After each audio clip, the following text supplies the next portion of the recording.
don't know how many people there are on Mayfield Street in Muncie. They cooked the books, and they did so intentionally. Is that a good way of describing it? That is accurate. All right.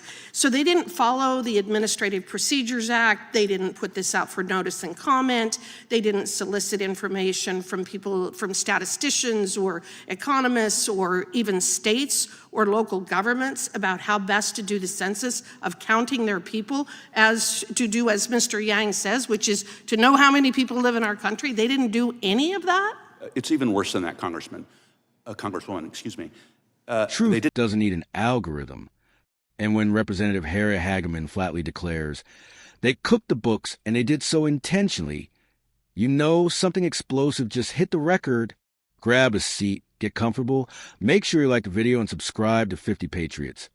Let's dive right back into it. From California, I would now recognize the gentlelady from Wyoming. Well, first of all, I disagree with the idea that that there's a constitutional requirement for conducting a census so that we can have different varieties of rice at Costco. I almost want to say that almost all countries conduct a census. Mr. Chair, that's racist. Does the gentlelady have a...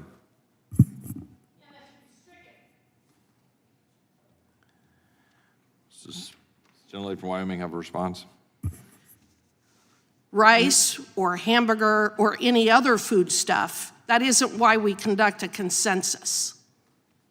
Mr. Chairman, those words, as ill-advised and foolish as they were probably not engaging in personalities. So I think we can let that go and call it even. Yes, after Mr. Chair, I was using the terminology that Mr. Yang used, if you weren't listening. I was listening, but I was also getting your vibe. Almost all. The gentlelady from Wyoming will proceed.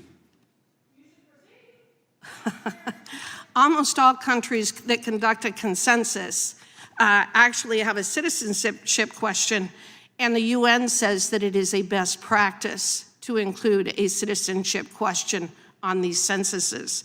Countries that ask about citizenship are Canada, Australia, Ireland, Germany, and Mexico. The source of this is the New York Times.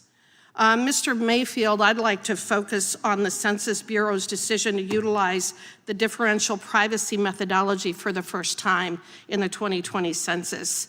I am incredibly concerned that intentionally creating structural inaccuracy in census data collection at the lowest unit has impacted the reliability of nationwide census counts, congressional reapportionment, assignment of presidential electors, redistricting, and federal funding allocations. In light of these concerns, could you briefly explain the steps that the Census Bureau took when adopting and implementing this differential privacy within the 2020 census? To put it in shorthand, Congresswoman, this was done at the civil servant level without any legal opinion being obtained. The decision was made by John Aboud, who is the Director of Privacy and Statistics, and a small group of people working with him. There was actually opposition from some other parts of the Bureau because the test repeatedly demonstrated that it would falsify data, including the block level that you mentioned, but anything below the state level. They proceeded with that because they wanted to do differential privacy, not because there was any need for differential privacy. Data swapping, which was the method used in the previous 3 censuses, had always been adequate, and to this day, there is still no problem with it. There's a 2023 study by researchers from Harvard, NYU, and Columbia that finds that data swapping is just as good as differential privacy, but it doesn't alter the data. There was no reason to do this. Now, to give you an example of just how bad it is, again, this is post-use of differential privacy. That study found that the use of differential privacy, for instance, if you had 3 Hispanics on one block, could create a variance anywhere in the state of 0 Hispanics or 6 Hispanics. In other words, a 100% difference either way. All of the data, as Mr. Miller alluded, below the state level has been subjected to differential privacy. Because of the way the algorithm works, it's a top-down algorithm, none of the data can be released in unaltered form. You cannot actually get the results of the survey below the state level. So you may know there are 9 million people in Indiana, but you don't know how many people there are in Muncie. You don't know how many people there are on Mayfield Street in Muncie. They cooked the books, and they did so intentionally. Is that a good way of describing it? That is accurate. All right. So they didn't follow the Administrative Procedures Act. They didn't put this out for notice and comment. They didn't solicit information from people, from statisticians or economists or even states or local governments about how best to do the census of counting their people, as to do as Mr. Yang says, which is to know how many people live in our country. They didn't do any of that? It's even worse than that, Congresswoman, excuse me. They didn't do notice to comment. There's a debate about whether or not that's required. But there are numerous committees, to allude to something that Congresswoman Scanlon mentioned in her opening statement, in which the census interacts with consumers of census data and partners, including state and local governments, including interest groups. Every single statistical group objected to this by letter. Every single state, the National Conference of Legislatures objected. Maine objected. It's a blue state. Utah objected, a red state. The city of Alexandria, just across the border, very blue, objected. Maricopa County, very red, objected. The House Progressive Caucus, they were right, they objected. The Mexican American Legal Fund, they objected. The Native American tribes objected. Everyone knew, it was well known that this would not work.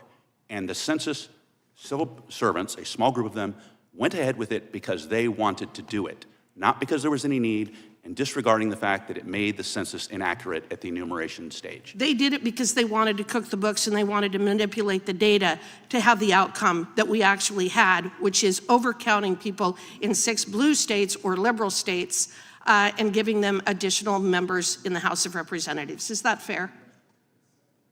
If I might respectfully disagree with that poor part, I believe it was done out of professional pride because there was an obsession with using differential privacy.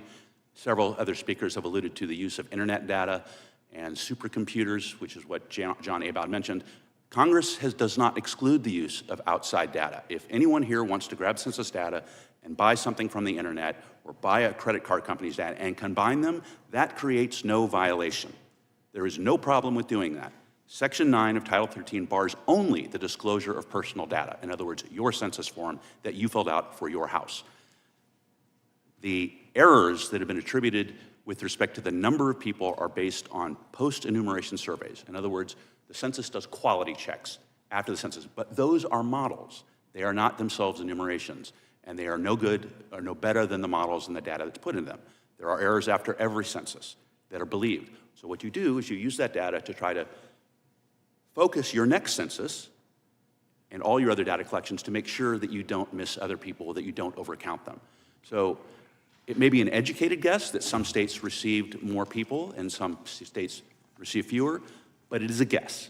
And it is certainly no better than the modeling that the people in the Bureau did. Okay, and I know that I am out of time. What I hope comes out of this hearing, however, is that we have solutions of what Congress can do to make sure that these inaccuracies are addressed and that we never have this kind of a mess again. And I also would ask unanimous consent to submit into the record what you need to know about the citizenship question in the census, July 2nd, 2019 by the New York Times. Without objection, that'll be entered in the record. I thank the gentlelady from Wyoming, and I now recognize the... This hearing didn't start calm, and it didn't end quietly.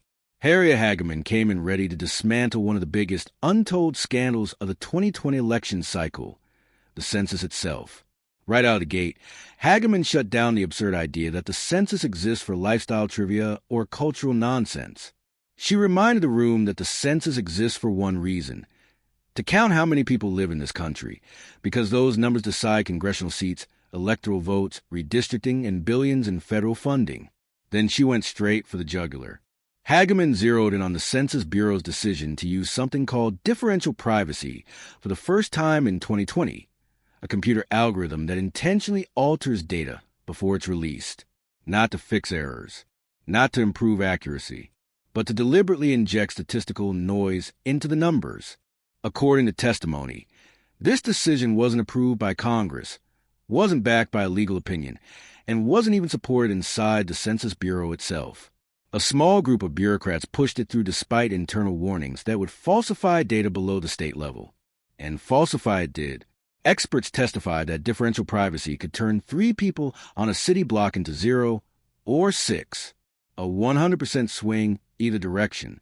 That means local population counts became meaningless. You might know how many people live in a state, but you have no idea how many live in a town, a neighborhood, or even a street. That's when Hageman said what millions of Americans have been thinking. They cooked the books, and they did so intentionally. And the witness agreed. No notice, no public comment, no consultation with statisticians, economists, states, or local governments. In fact, every major group objected. Blue states, red states, cities, counties, tribal governments, legal advocacy groups, all warning this would break the census. But the bureaucrats pushed forward anyway. Why? According to testimony, not because it was necessary, but because they wanted to do it. An obsession with the model, professional pride, and total disregard for accuracy.